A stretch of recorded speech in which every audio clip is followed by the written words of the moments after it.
good afternoon, and a very good evening to you, for good and wonderful people of the tube. Hope today, hope you're feeling grand and always well in your world. Hello, everybody.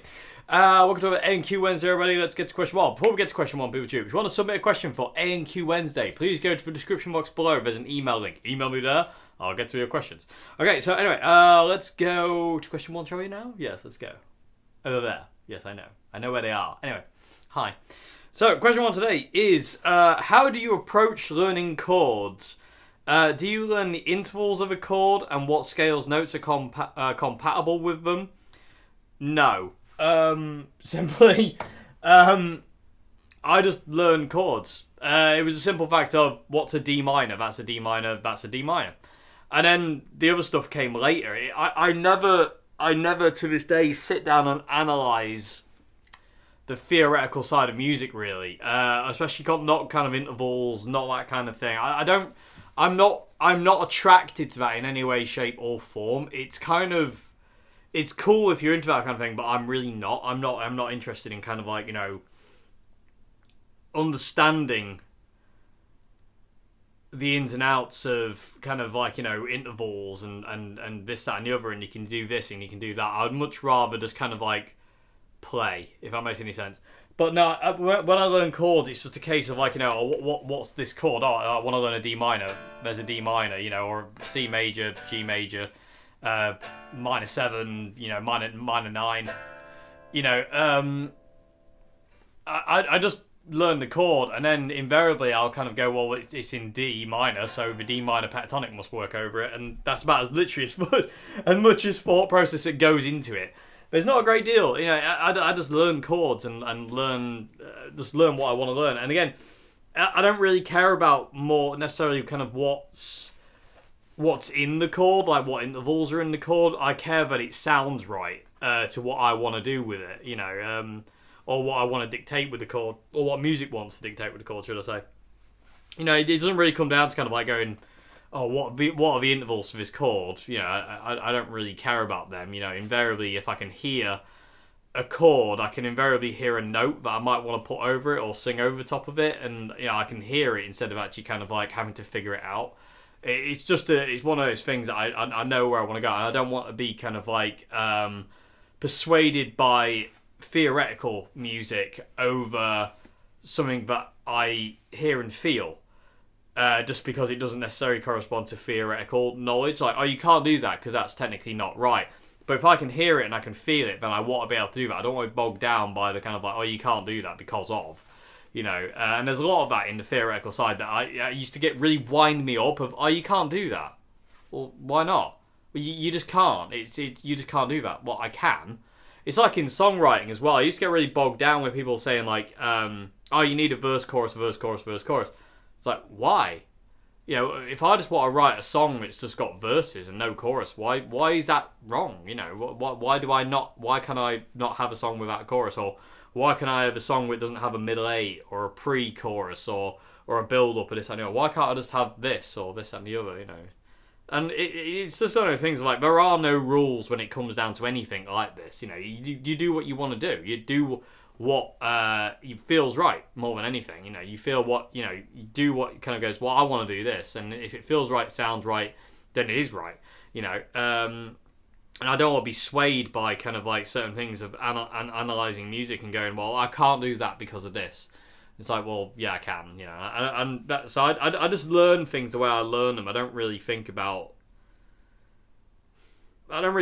it in terms of kind of like theoretical. I just like to play. And I've spoken about that before, and I've got a video on kind of like what theory I know and how I incorporate it. And it is just a case of like, once I've learned something, I kind of forget it because it becomes just a second nature kind of thing. And I want to be able to play music from a feel standpoint, not a theoretical standpoint.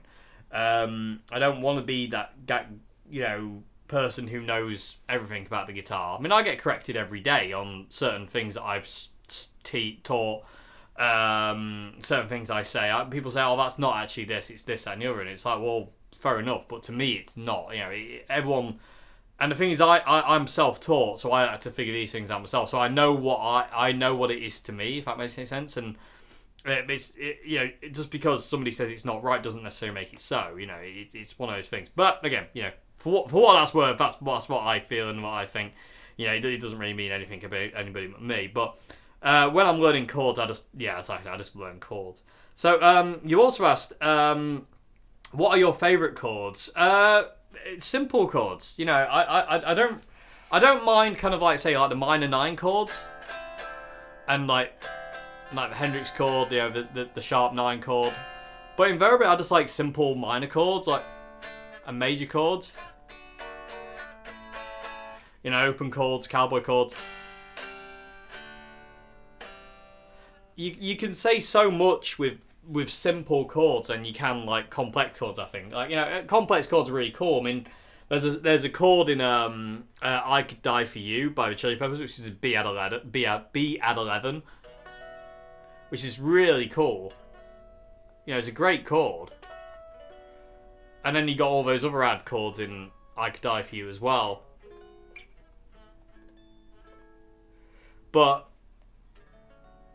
And they're very pretty.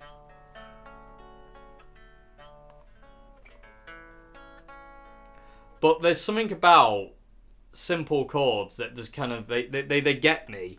Like if you go like, you know, it's like Noel Gallagher kind of style kind of thing.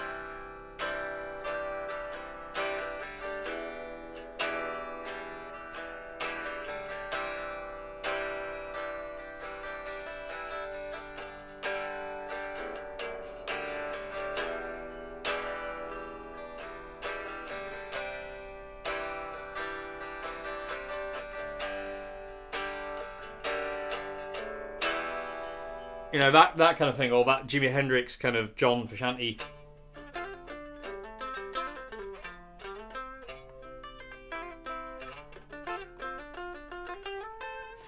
You know, again, I love simplicity. I don't like to overcomplicate things. I've kind of been there and done that and got bored of it. I got very tired of kind of complicated stuff a long time ago. I'm very, very simple. Because my brain's simple, basically, because I'm simple.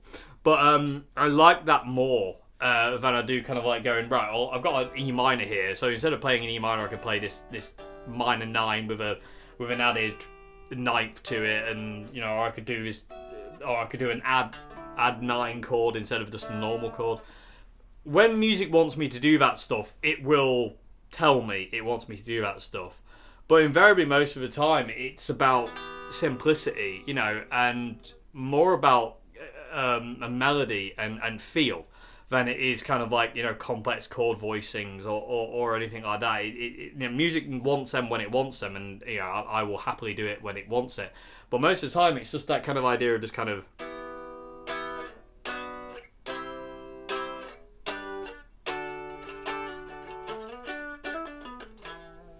Because there's so much it can go over the top of that and add to that, and it says so much than kind of like me doing.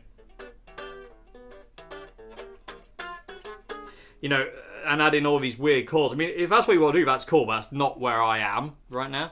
But favourite chords, I've got a lot of chords, favourite chords, but yeah, they're mainly simple chords. Do I like any unusual chords? There's this one chord which I really, really like. I have no idea what it is. It's an A something. But I have no idea what it is. But it's a cool chord. I call it the John Carpenter chord because it's basically the... it's one of the chords in the Fog theme tune. And it's really eerie. And again, it's the John Carpenter chord. Much in the same way that's the Hendrix chord. You know, that's the John Carpenter chord. I like those chords. I like the add 9s as well, the Andy Summers chords. I like the add 9s. They're not really weird though. I like flat chords, the flat 5 chords. I've never been able to use them, but I like them.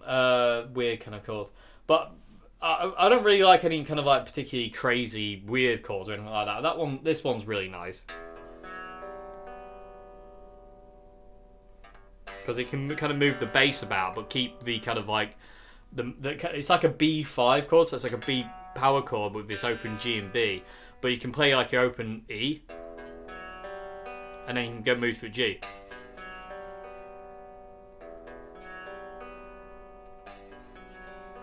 I like that. It creates movement, and it's a mood, and it's a feel. It's really, really cool. What are your favourite chord progressions used in any songs? I've got millions. I would be here all day talking about my favourite chord progressions in songs if I could do that. Like I say, the list goes on and on and on and on and on. I like very simple chord progressions. I like taking apart film scores as well. There's some really awesome chord progressions in film scores that are really, really nice. But Last of the Mohicans, I think it's in E minor. Yeah, it is. It's got this chord progression where it's E minor, and then D major, and then to G major, back to D, and E. And that's it. That's it. That's all the chords. It's just 3 chords. And then there's counter melodies and overlaying melodies and different notes and different things going on, and it's just amazing what you can do with like just 3 chords and how you can overlay it and build it up. It's so cool. Another film progression that I really, really like. It's in this is in so many different films. Is this A minor progression, F major, C major, and G major. It's a gorgeous progression.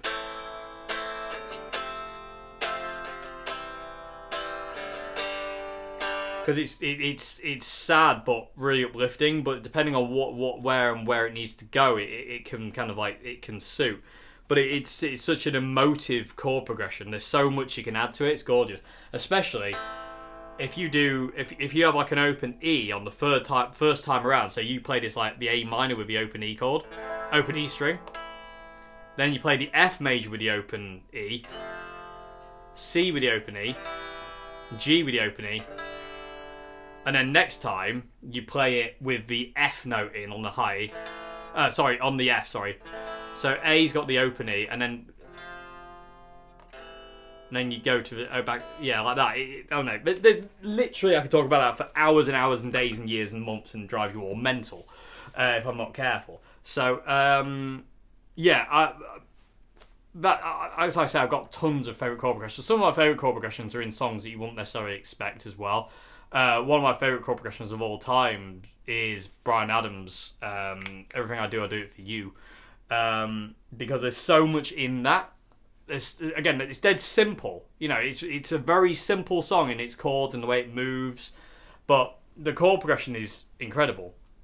And certain things he does in that, like there's this one bit where it comes out the just before the kind of like the end bit kind of thing. They hit this F chord, F major, and then they flatten it to make it a minor, and just let it hang there, and then it goes. Resolves back to the C. It's just simple things like that I love, like massively.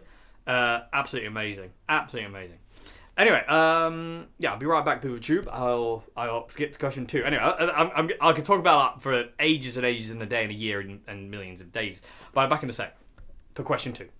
Okay, people of Tube, we are back and ready for question 2. Okay, so question 2 today is it possible to play a high-powered amp at home at lower volumes and still achieve good tone? I'm looking at potentially purchasing an Orange Super Crush 100 head, not necessarily matching but suitable cab. I'm worried I'm setting myself up for practicality fail. Buying it to use at home. You can use big amps at home, especially stuff like the Super Crush and the solid state stuff. You don't have to crank that stuff for it to sound good, which is great, So yeah, you can get away with using 100-watt amps at home. I've been using my 100 watts for years since I got my first 100-watt Marshall in 2004, and before that I was using a Carlsbro 100-watt combo. And I've always I don't play ridiculously loud. It's around about 80 dB, give or take. So it's not definitely. I actually play louder when I do the Andertons videos than I do here. Weird. But yeah, you can easily run 100-watt amps, in a bedroom setting. I mean, like I said, I did it for years when I was learning. I said I got my first Marshall half stack in 2004, used it. It's still in there now, but apart from the cabs are here now, but the amp itself is still in my room. So yeah, I mean, you can do that. I mean, you've just got to be aware of volume. For instance, whenever I use my amp, like to volume I play at, I always kind of play up to a certain point and then turn it off. I used to play basically from like 10 in the morning to 8 at night, and then I would basically turn the amps down at that point. But I never really used to run my amps over 1, on the volume control. I would basically run all my amps on about 1. I never really, the Marshall MG, my first Marshall MG, I have got like a little notch I kind of set it to, I've marked on the amp, and it's just over 1. And invariably I would turn it down to 1 depending on what I do. But it is, I mean, you can definitely run these things at bedroom level. You really can. There's you don't need to kind of like, I personally don't really like low wattage amps. I have a few, like the CR60 here, but saying that's still 60 watts, still quite loud. But I've got a few low powered amps, and to be honest with you, I don't really enjoy them as much as the big amps with the cabs. I like 4 speakers as well. That's one thing I've come to realise throughout my time playing guitar is I like to be able to hear 4 speakers.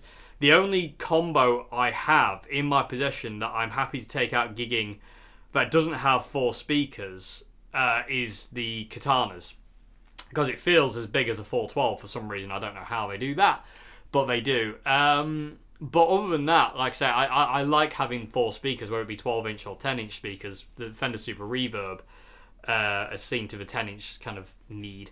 But I like having multiple sounds, multiple speakers. But you can easily get away with like using an Orange Super Cushion at bedroom level easy, and it still sound good. Because like I say, being solid state, you don't have to worry about it being like, deafeningly loud for it to sound good. My Plexi, the Studio Vintage, that thing only really sounds great when you get it to about 9 o'clock onwards. It sounds great with both volumes set at about 11 o'clock on the Plexi. It sounds incredible. But my God, even on the low power mode, it's so loud. It's insane, and you can't really use it in the house apart from on the odd occasion, which is kind of annoying because I really love the Plexi, but it's so loud. It's kind of a bit of a pig to use sometimes. But you can definitely do it though. But yeah, you can. I mean, I would say you'll be fine. I mean, like I said, I've been doing it for years, so I would say you're definitely fine. Yeah, half stack's all good. Again, just be aware of your surroundings, people, and your volume level. Don't ever just kind of like assume your volume level is okay just because you're liking it. You have to be aware of other people. Like, if you're just blasting it out and people are getting annoyed at you, but you think it's okay, it definitely isn't. Just be aware. Be aware of your surroundings. Okay, so I'm going to move on to question 3 now. Question 3 today is, do you think Strats sound better tuned to E flat? I'm going to do a video about this at some point. So I'm not going to talk too much about it because we're going to investigate this thoroughly in an extremely non-scientific way. But we're gonna have a bit of a mess about with tunings, people of the tube. But personally, just to kind of like answer the question, yes. Personally, I think standard tuning is, although it can be musical and it is musical, I think drop tunings, E flat, D standard, C standard, B standard, they're all a lot more harmonically rich and musical than E standard tuning, to me, personally. E flat's a gorgeous tuning. D standard is an even more gorgeous tuning. C standard and open C are probably one of the most gorgeous tunings I think known to man. I adore open C. I really do. If I could get away with tuning all my guitars to open C, then I would. But different tunings call for different things. But I love lower tuning, and I think the lower the guitar's tuned, the more musical it becomes. Like, E flat's musical, don't get me wrong, but I think as soon as you start dropping them down, there's something harmonic that happens and I don't really know how to explain it, but it's extremely gorgeous, and I really, really love the way it feels and the way it sounds. There's just something about it. I can't put my finger on exactly what it is, but it's just more rich as harmonically and tonally. It's just something about it. It's gorgeous.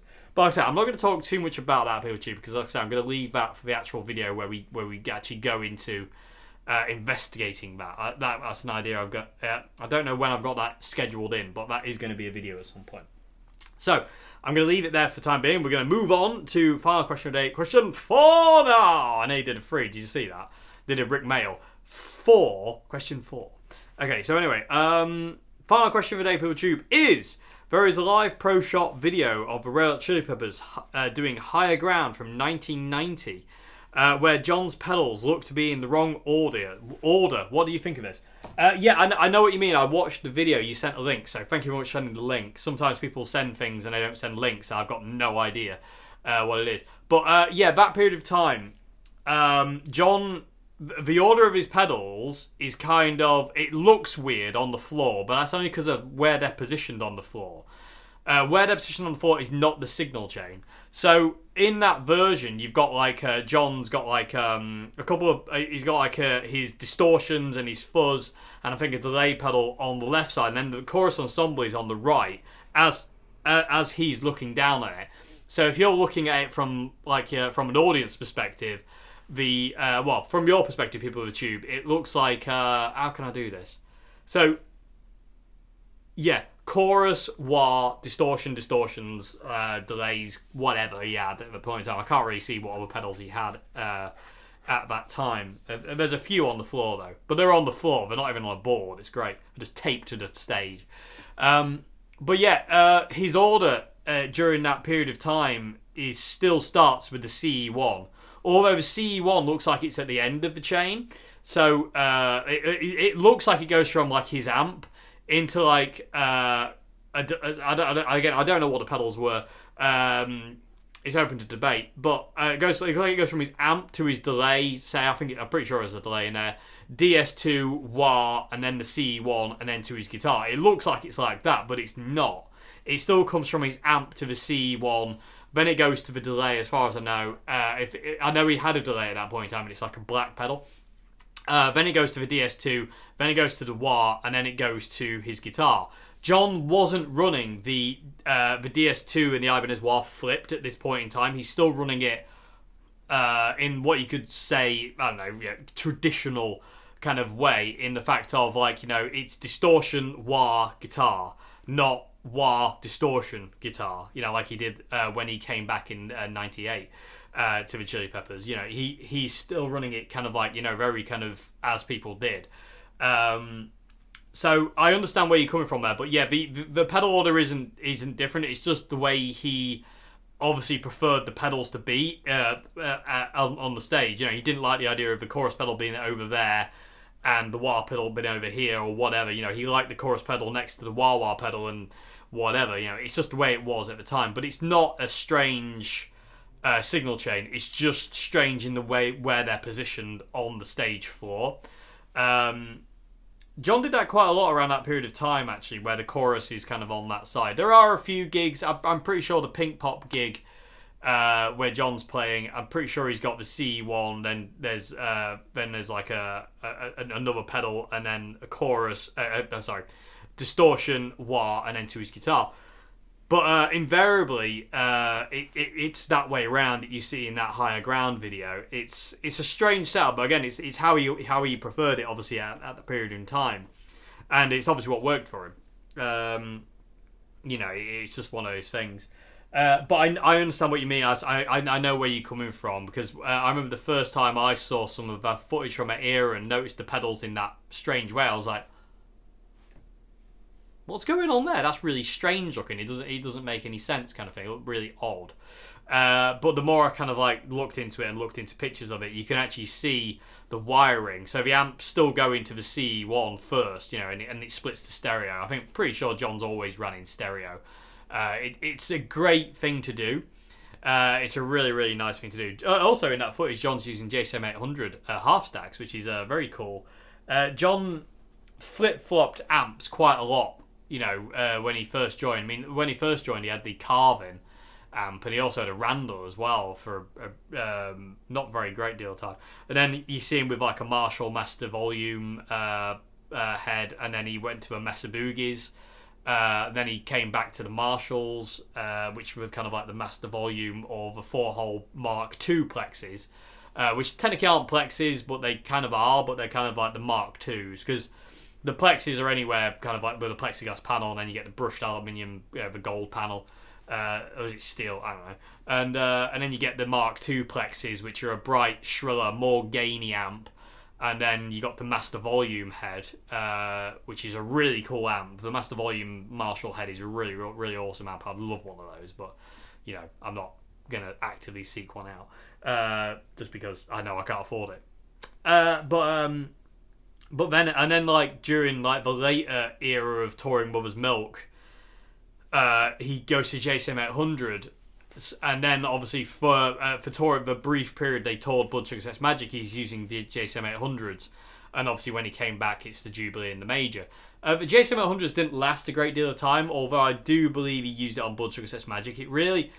It sounds to me, Blood Sugar Sex Magik still sounds to me like it's a combination of a Plexi and a JCM 800 together, with a Fender thrown in there every now and again for good measure. Because apparently Salter Squeeze, I remember reading this ages ago, apparently John recorded Salter Squeeze on a Fender Twin. How true that is, we'll never know, but apparently that is what it is. Because there is, if you listen to the isolated guitar tracks for Blood Sugar Sex Magik, it's not one amp. It doesn't sound like one amp. It's the same feeling I get when I listen to Facelift, Alice in Chains Facelift. That's 3 amplifiers making one sound in Facelift, and it always. I remember listening to it years when I first heard it, and for years and years, I was listening to Facelift, going, it doesn't sound like one amp. I remember reading that he just used a Bogner modified Marshall Plexi for the album, and that was all he used. It was like a half stack, and that was what he used. And I was like, it doesn't sound like that though. It sounds like there's multiple things doing multiple things. Yeah, multiple amps doing multiple things. And it wasn't until a couple of years ago I saw an interview on YouTube with Dave Jordan, who did Facelift with Alice, and he explained that they used a Marshall, a Randall, and a Rockman to get that sound, using 3 amplifiers to get one thing. And Jerry used that for the majority of, for all of Facelift, and he also used it for Dirt as well. It's the same setup, and the Randall was like a combo, and the Marshall was a half stack, and the Rockman was the DI. I would love to try a Rockman. I would love to try a Rockman. So many people have used them. Because I mean, tangenting off a bit, the Alice in Chains Facelift tone, like I say, is those 3 amplifiers, and Dave Jordan said I think they mic'd the Marshall with 3 microphones. So on the 412 cab, they mic'd 3 speakers, and then on the Randall combo, they mic'd it in the front and in the back, and then obviously the Rockman was DI. So you've got 3, 4, 5. You've got 6 individual things there becoming one sound. And to me, the Blood Sugar Sex Magik sound doesn't sound as complex as that, but it sounds like 2 things. You know what I mean? It sounds like 2 amplifiers, especially when you listen to kind of Under the Bridge really closely. You can kind of hear and distinguish the tones. You can hear that kind of glassy. Again, I don't know which amp is doing what, but to me, it sounds like there's that kind of glassy kind of sound, which is the Plexi, which I believe was a super bass. I'm not 100% sure, but super basses can do that. So in all fairness, I prefer super basses over super leads. And then the JSM 800 is kind of sat below that, giving a kind of a warmth, a bit more drive, but not kind of. It's still very clean. But I don't actually know. Like I say, it's very kind of it's all speculation at the end of the day. But it always sounds like 2 amps to me. It sounded like that for ages. Since I kind of started delving into the world of 2 amps years and years ago. Whenever I listen to a song now, I'm always it sounds like you can almost kind of not all the time. I mean, I'm wrong quite a lot of the time, but every now and again, you go, well, that sounds like there's multiple things going on there. It doesn't sound like there's one amp doing one thing. It sounds like there's multiple amps going on, or multiple microphones at least going on one amplifier to get a blend of the sounds. And it's a really cool thing to do. I would love to have the opportunity to record guitars with multiple amplifiers and multiple microphones to make one sound, and see what I could do, because I would love to be able to blend like the Marshall MG, the CR120 or the Super Crush, and the Boss Katana. I would love to blend those three. And in an ideal world, I would really love to kind of like use the Marshall mic'd with two microphones, the Orange mic with two microphones, and the Katana mic with one, and the DI out of the Katana. And in all fairness, I would like to DI out the Marshall MG as well. So you'd have like two microphones on the MG and a DI, two microphones on the Orange, and then a mic on the Katana and a DI. So you got 7 different inputs there. I would love to do that at some point, and I don't know how I can do that, because I don't have the equipment to do that or the ability to do that, unfortunately. But I would love to be able to kind of like do that and to see what it sounds like, run them all together, and just kind of like, because the Orange is a darker sound, the Marshall is a brighter sound, and the Katana is a mid-rangey thing. So I would set the Orange to be like a really, the base of the sound. The Katana would sit in the middle, and the Marshall would be kind of like the bright thing on the top. But again, I don't have the option to do that, unfortunately, which is kind of sad, because I could do it layered. You know what I mean? I could record it so I kind of like, I record a sound on one speaker, and then I record the exact same thing on another speaker, and then record the DI. But it's not that's not what I want. I want to record it all at the same time. So maybe at some point I can do that. I don't know, but I can't do it at this point in time, but maybe in the future. But that would be an awesome. I just wonder what it would sound like. Also using different microphones as well, not just using SM57s, using like ribbon mics and condensers and stuff like that. It'd be really, really cool to do. But like I said, at this point in time, that's not a possibility, unfortunately. And in all fairness, I'd love to do that live as well. I'd love to run multiple amps live. In all fairness, if I could, I'd probably run 4 amps live, which would be mental, but I'd really like to do it. Because I would use the Marshall MG, the Orange, either the CR120 or the Super Crush, Boss Katana, and the Fender Super Reverb. I would love to run all 4 amps together, but again, the level I'm at and where I get to play, that's an impossibility. It can't be a thing. It just can't be a thing, sadly. But is what it is. Anyway, PeopleTube, I digress. Anyway, I hope I answered your questions okay today, PeopleTube. I hope there's something in there you can kind of take away. I hope there's something that I'm waffled on too much about nonsensical nonsense. Hopefully there's something in there. And if you want to submit a question for A&Q Wednesday, like I said at the beginning, go to the description box below. God, I'm hungry. There's an email link. Email me there. There's also a link to my Bandcamp and Patreon and Teespring account. Other than that, PeopleTube, thank you very much indeed for watching. I'll see you on Friday for another vid. Have a great morning, afternoon, and good evening. Goodbye now. Thank you very much indeed for watching. Oh, by the way, I just want to express my undying love for Flying V's while I'm here as well. I'm falling heavily in love with Flying V's. I've always loved V's anyway. But there's something very special in V's, especially this one. Awesome. Anyway, yes, they're not overshadowing Stratocasters or Jaguars, but they're definitely in there with them. Top three guitars: Strats, Jags, Flying V's. Anyway, thank you very much for watching, and shut up, Dave. No one asked that question. Goodbye now.